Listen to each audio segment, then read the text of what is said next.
कार्यक्रम में श्रोताओं आप सभी का बहुत बहुत स्वागत है।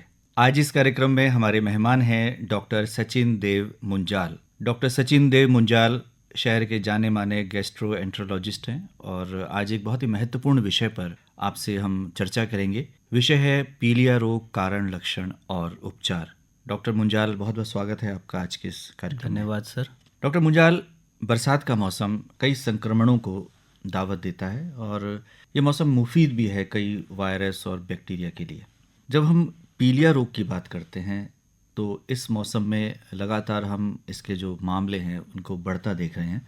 पीलिया रोग है क्या और इसके कारण क्या है? पीलिया जैसे कि नाम में ही छुपा है, त्वचा का, आँखों का पीलापन पीलिया कहलाता है। और जनरली हमारे शरीर में एक पदार्थ है बिलिरुबिन, जिसके बढ़ जाने से हमारी आँखों पे और त्वचा में पीलापन आना शुरू हो जाता है। मुख्यतः पीलिया हमारे लिवर से ही होता है, जिसमें या तो लिवर में कोई इन्फेक्शन हो, जैसे किसी भी वायरस का इन्फेक्शन हो गया, हेपेटाइटिस ए, बी, सी, ई, ये 4 वायरस है जनरली जो पीलिया करते हैं। या कभी कभी पीलिया जो होता है वो आमतौर पर यंग एज में अत्यधिक शराब लेने के कारण लीवर के डैमेज होने से, जब लीवर का परमानेंट डैमेज हो जाता है जिसको हम सिरोसिस कहते हैं, तब भी पीलिया हो जाता है।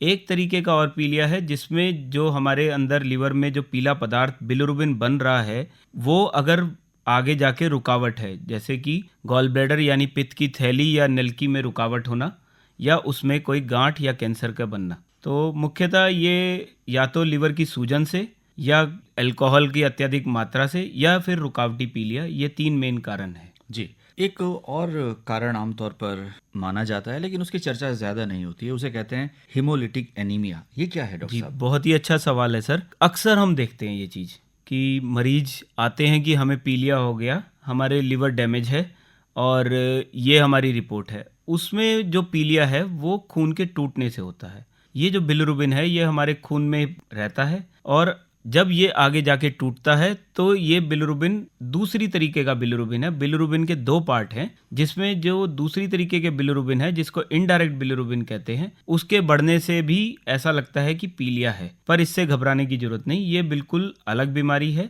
इसमें लिवर आपका नॉर्मल रहता है। और एक बात पे मैं आज स्ट्रेस देना चाहूँगा, अक्सर हमारी ओपीडी में हफ्ते में 2 या 3 मरीज ऐसे आते हैं, यंग पेशेंट, जिनमें बिलिरुबिन 2 या 3 रहता है और वो भी इनडायरेक्ट बिलिरुबिन बढ़ा है। इसको गिलबर्ट सिंड्रोम कहा जाता है। मैं श्रोताओं से ये जानकारी देना चाहता हूँ कि गिलबर्ट सिंड्रोम एक नॉर्मल वेरिएंट है, एक नॉर्मल चीज़ है। अगर हम 100 लोगों में से सबका बिलिरुबिन कराएं तो 7 लोग ऐसे होंगे जिनमें बिलिरुबिन थोड़ा सा बढ़ा हुआ आएगा और इनडायरेक्ट बिलिरुबिन ज़्यादा बढ़ा होगा। यह बिल्कुल नॉर्मल कंडीशन है, तो कृपया घबराएं नहीं, अपने बच्चों पर अत्यधिक रोक ना लगाएं, उनको सही से बढ़ने दें और इससे लीवर का कोई लेना देना नहीं है। जब आप ऐसे पीलिया को लेके आते हैं, अगर हम देखते हैं कि इनडायरेक्ट बढ़ा हुआ है तो या तो वो खून टूटने के कारण है, और अगर खून नॉर्मल है तो फिर वो गिलबर्ट सिंड्रोम है, आपको घबराने की उससे जरूरत नहीं है। बड़े विस्तार से डॉक्टर साहब आपने बताया कि कौन से प्रमुख कारण हैं। आपने हेपेटाइटिस, सिरोसिस की बात की, लिवर कैंसर की बात करी, और आपने पित्त की नली की जो समस्या है या गॉल ब्लैडर में जो गॉल स्टोन्स बन जाते हैं उस कारण जो संक्रमण हो जाता है, और आपने बताया कि आरबीसी के तेजी से टूटने के कारण। अब जानना चाहेंगे कि इसके खास लक्षण क्या है, प्रारंभिक तौर पर लक्षण क्या प्रकट होते हैं? देखिए, लिवर हमारा एक ऐसा ऑर्गन है जो हमारे शरीर का पावर हाउस है, जो हमारे शरीर को पावर देता है। अगर हम मान के चलें तो लिवर के 500 से ज़्यादा फंक्शन है। तो एक बार अगर लिवर पे डैमेज हुआ, लिवर पे अगर जोर पड़ा, लिवर खराब हो रहा है, तो सबसे पहले आपकी भूख जाएगी, कमजोरी आएगी, शरीर में थकान रहेगी पावर कम होने के कारण, और धीरे धीरे फिर आंखों में पीलापन आ जाएगा, हल्का बुखार भी रह सकता है, कई बार आपको उल्टी या दस्त हो सकते हैं ऐसे में, और पेट में राइट साइड अपर क्वाड्रेंट में दर्द भी हो सकता है। फिर अगर ये पीलिया आगे चल के आपके लिवर परमानेंट डैमेज करता है, जैसा कि शराब ज़्यादा लेने से होता है, तो पेट में पानी आना, बेहोशी आना, खून की उल्टी होना, ये सब आपको सिम्टम्स मिल सकते हैं।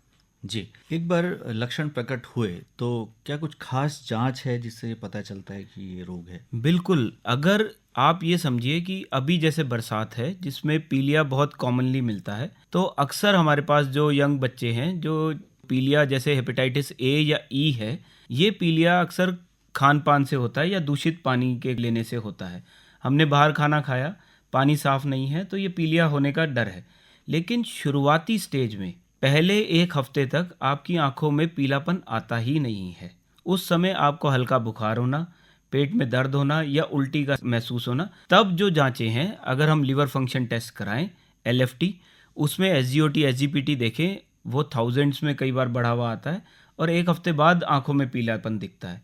आपका पीलिया बिगड़ तो नहीं रहा है, आपका पीलिया आपके लिवर को ज़्यादा खराब तो नहीं कर रहा है, उसके लिए जांच होती है PT-INR, जिससे हमारा पता चलता है कि खून के जमने की क्षमता कितनी बची है।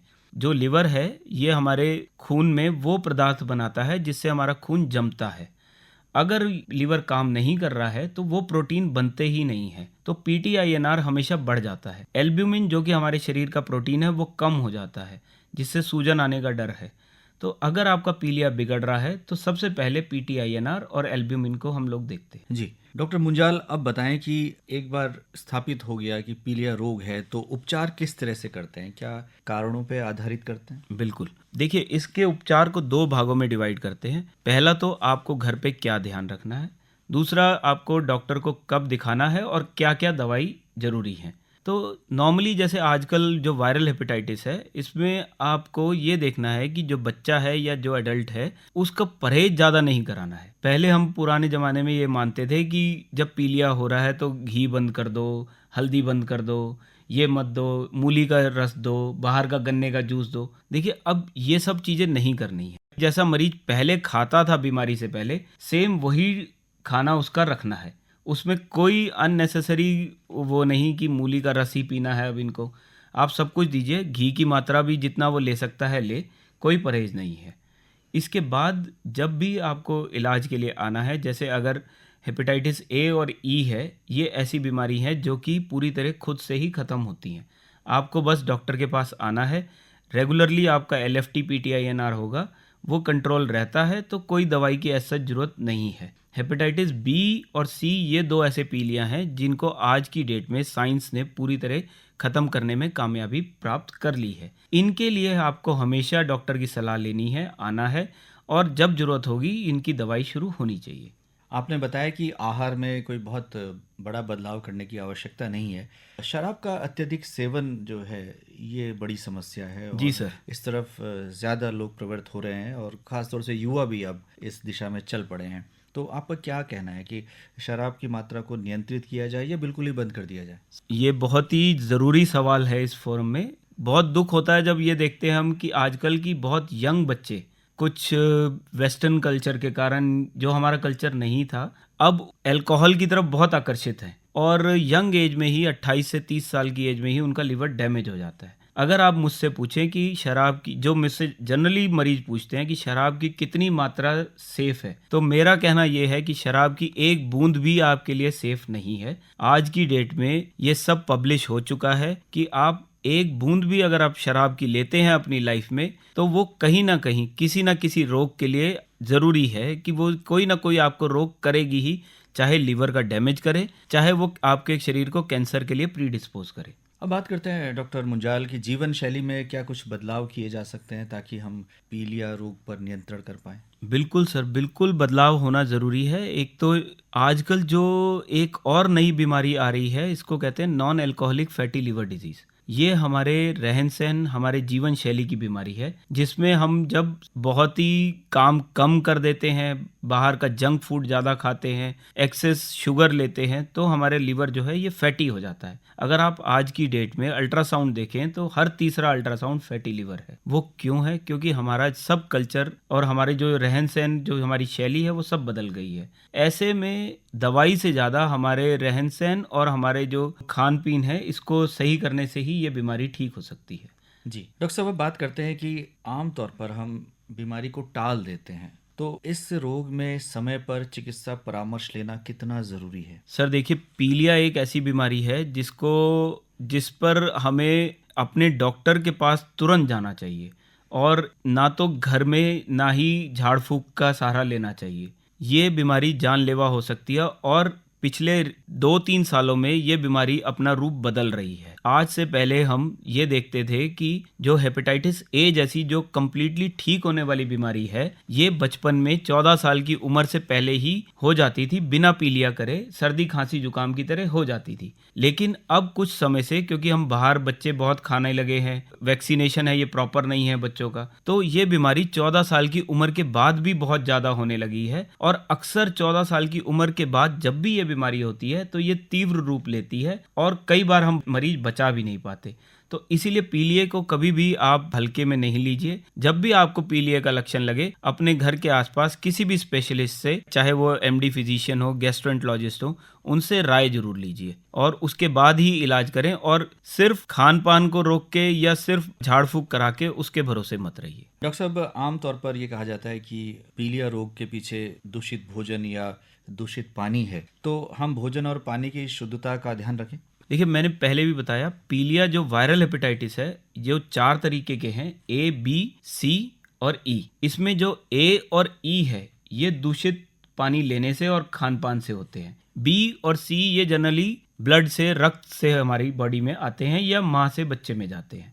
ए और ई जो दूषित खान पान से है, ये पूरी तरह ठीक होने वाले तो हैं, लेकिन बहुत सीवियर भी हो सकते हैं। तो इसीलिए खान पान का ध्यान जरूर रखना है। और जैसा कि इस मौसम में, बारिश के मौसम में, तो बहुत ज़रूरी है कि हम अपने खान पान को बिल्कुल सही तरीके रखें, घर में बना ताज़ा गर्म खाना ही खाएं। डॉक्टर साहब, क्या हेपेटाइटिस बी और सी का टीकाकरण उपलब्ध है और इसे लगाना ज़रूरी है? जी सर, कंपल्सरी बहुत है? ज़रूरी सवाल था ये भी। हेपेटाइटिस बी का टीकाकरण तो है और हेपेटाइटिस ए का भी है। हेपेटाइटिस बी और ए हर व्यक्ति को लगा होना चाहिए। और अगर किसी को हेपेटाइटिस बी का वैक्सीनेशन लगा भी है तो उसको हेपेटाइटिस बी की एंटीबॉडीज़ भी समय समय पे चेक करानी चाहिए कि वो प्रोटेक्टिव लेवल में संक्रमण से बचाने लायक एंटीबॉडीज़ उनकी बॉडी में है या नहीं है। डॉक्टर साहब, हम कह सकते हैं कि पीलिया एक चेतावनी संकेत हो सकता है और लीवर शरीर में गंभीर समस्या का द्योतक भी हो सकता है, तो इसे हल्के में बिल्कुल भी नहीं लेना चाहिए। अंत में क्या कहना चाहेंगे हमारे श्रोताओं से? अंत में मैं यही कहूँगा कि पीलिया से बचाव अपने हाथ में ही है।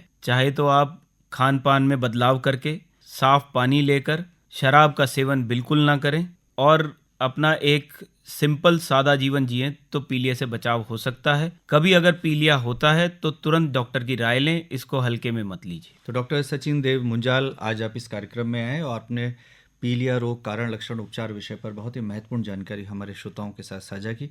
आपका बहुत बहुत आभार, धन्यवाद।